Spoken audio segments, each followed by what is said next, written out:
Hey friends, one sentence I like to say and try to live by is when you know better, do better. And in that spirit, today's video will go over 9 lessons we learned in 2023 that I would like to take into the new year. Let's review them together.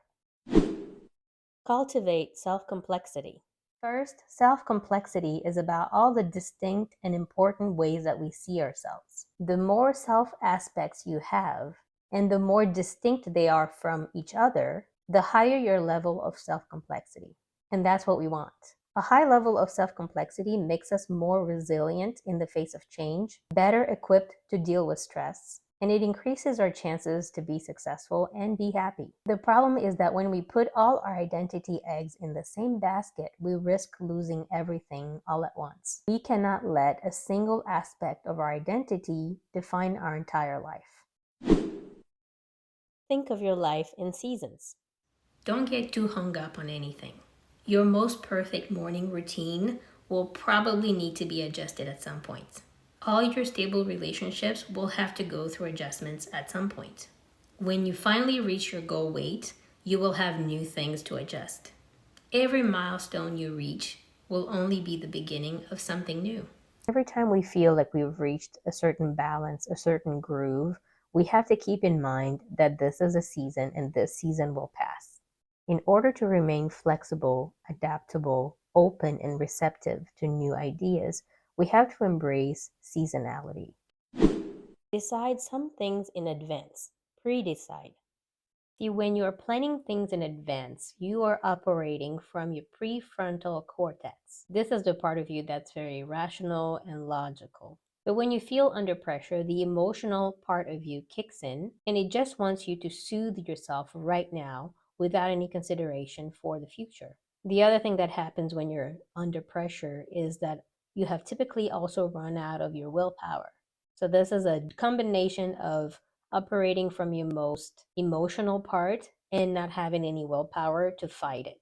So what if instead you remove the option to make decisions under duress because you've already seen these situations coming and you've already decided what you will do when they occur?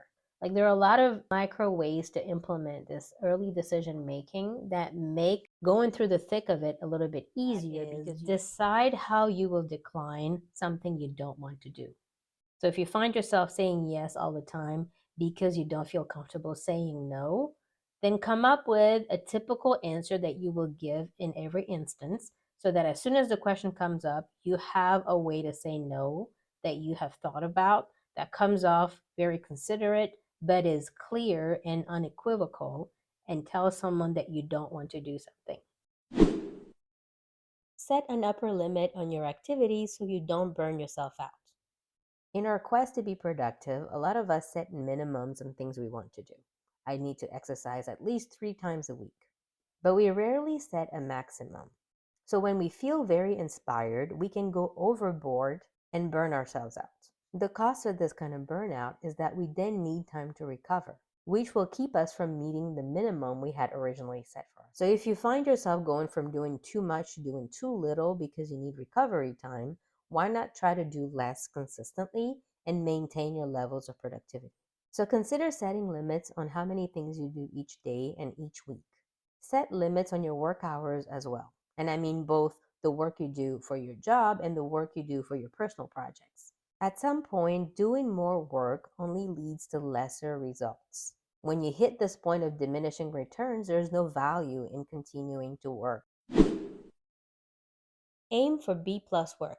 Robert Posen talks about the importance of not producing A plus work when B plus work is sufficient. Some things we do deserve our absolute best effort. Those are usually things with long-term impact on our lives.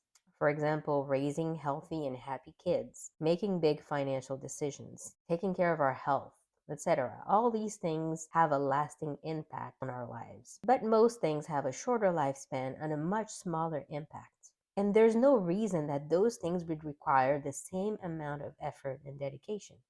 For things that don't have much of a lasting impact, we should get comfortable with delivering results that are satisfactory or just good enough.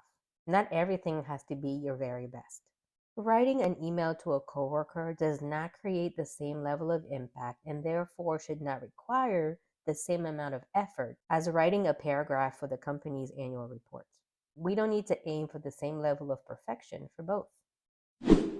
Keep your to-do list short. To limit the number of items on your daily to-do list. Some of us really enjoy checking off items on our list, so we fill it up with unimportant, easy items that we can quickly check off. But in the grand scheme of things, that doesn't really help us move forward and achieve our goals. So limit your list to no more than 3 important items every day. Focus on the items that actually help move the needle for you professionally or personally. It doesn't mean that you won't do anything else during the day. It just means that those are your top 3 priorities. Start over as many times as necessary. I believe one of the ways we make ourselves truly miserable is that we create this situation where we feel indebted to our past. Whatever we didn't get done, we carry it with us because we feel like we have to rectify what happened in the past. We have to correct who we were and who didn't show up the way we wanted to. And we constantly try to fix something that cannot be fixed. So the beauty of fresh starts is that you can have them anytime you want to. You can start fresh every day. You can start fresh at the beginning of the month. You can wait until New Year's Eve to start fresh. You get to decide every day what you want to do moving forward. You get to decide every moment of the day what you want to do with the rest of your day. If you started your day on the wrong foot, you can choose at lunch. You can decide the afternoon is going to be different. I'm starting over. The past is gone. You don't need to punish yourself for it. You don't need to catch up to it. You don't need to fix it. You don't need to make up for the person you were in the past. You just need to figure out how to be who you want to be right now and moving forward. Have your own back. Trust yourself. Try to answer your own questions before asking for other people's input. So when you face a personal challenge or you have a question about where you're headed in life or what you should do next, listen to yourself first. Journal about it. Do some reflection. Write out some potential scenarios. Here are my options, A, B, and C. But dig into your own brain and your own feelings to figure out what your options are. Another way to come up with your own answers is to ask yourself what your ideal self would do. And if you don't want to think about your ideal self, just think about your future self. So imagine yourself 6 months from now, successful, thriving. You have already overcome this situation, and ask that future version of you, how did she get there? And if none of this works, toss a coin.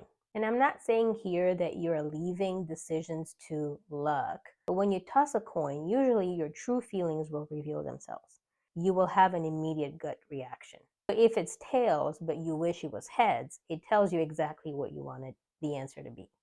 So the coin is just a tool for you to get closer to what your true gut feeling is about the situation.